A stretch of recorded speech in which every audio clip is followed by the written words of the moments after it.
करके बार बार आपको समझाया जाता है, ए भाई चूक मत करो। किसी से वैर थोड़ी है, द्वेष थोड़ी है। कोई संत यदि आपसे बात करता है तो आपके ऊपर कृपा नहीं, क्यों बात करेगा, क्या लेना है?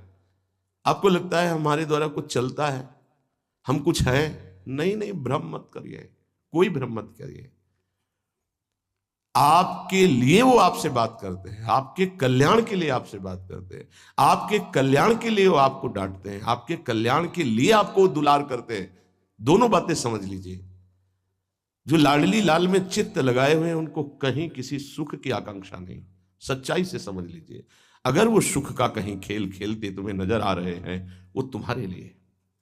तुम्हें दुलार कर रहे हैं, निकल चलो। तुम्हें डांट रहे हैं, निकल चलो। तुम्हें प्यार कर रहे हैं, निकल चलो। तुम्हारे मन को अपने प्यार में फांस करके श्री जी के चरणों में समर्पित कर देना, यही काम है। ये सब संतों का यही कार्य, तुम्हारे संसार के प्यार में फैले हुए मन को समेटकर अपनी वाणी, अपने प्यार के बल से उसे प्रियालाल के चरणों में समर्पित कर देना। पर आपके अंदर ये चाह हो जाएगी, तभी आप उस प्यार को समेटने में सहयोग दे पाएंगे। मुझे अब इस ब्रह्मा के रचे हुए माया से मुक्त होना है, पर आप तो इन्हीं खिलौनों में राजी हैं, और जब इन खिलौनों से मन को हटाने की बात कही जाती है तो आपको बुरा लगता है। आपसे जिसे कहा जाता है कि अब आप ऐसे रहिए, मनोचिन्हारो नाय, तो आपको लगता है कि हमारे संबंधों में ये प्रहार कर रहे हैं। तुम्हारे संबंध जितने हैं इनका प्रहार पहले हो चुका है काल के द्वारा, तुम इनको नहीं रोक पाओगे। काल पहले ही काट चुका है सारे संबंध। बस तुम संबंध का राग लेकर के यहां से जाओगे, दुर्गति हो जाएगी। और संबंध को प्रियालाल के चरणों में समर्पित करके जाओगे तो सदगति हो जाएगी, अनुराग हो जाएगा।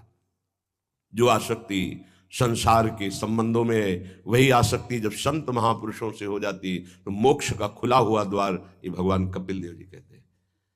आप अपना अधिकार अपने में मत रखिए, गुरुजनों को दे दीजिए। अब हमारे जीवन की बागडोर आपके हाथ में है, आप जिस दिशा में चाहें ले चलें। हमारा केवल आपकी आज्ञा पालन करना कर्तव्य। तो कह रहे कदापि चिन्मयादुपरि चेत स्पृहा रोहिणी। यदि तुम्हें इस चेतन अचेतन जगत से मुक्त होने की इच्छा जागृत हो गई है तो पहला, स्नेह का संबंध किसी से मत रखिए।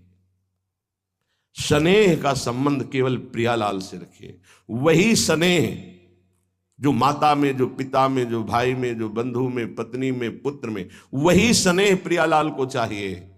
आप और सब कुछ दो, भगवत प्राप्ति नहीं होगी।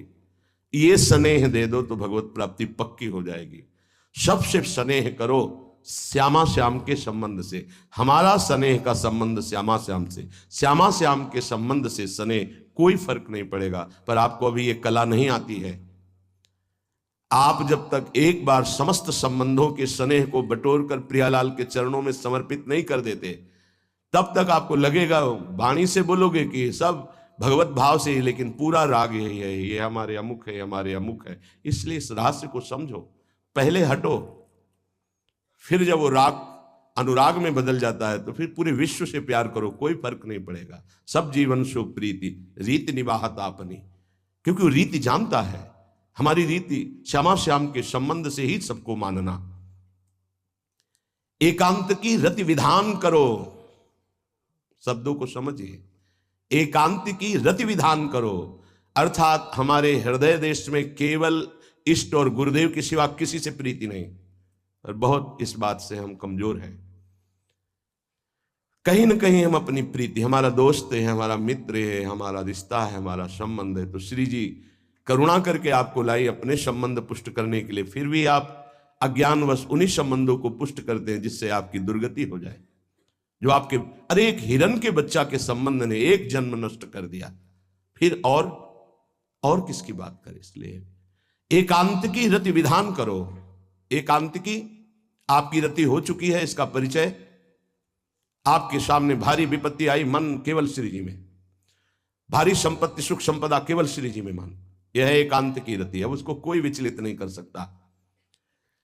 जहां विषयी जन रहते हैं, विषयी जन संभाषण करते हैं, उस स्थान में, उस भीड़ में, उन लोगों के बीच में अरुचि हो जाना। रतिम मदन मोहने विदधताम तदेकांतिकीम एकांत की भक्ति, विरति, जन समुदाय, प्रपंच भाषण करने वाले, इनसे संबंध नहीं।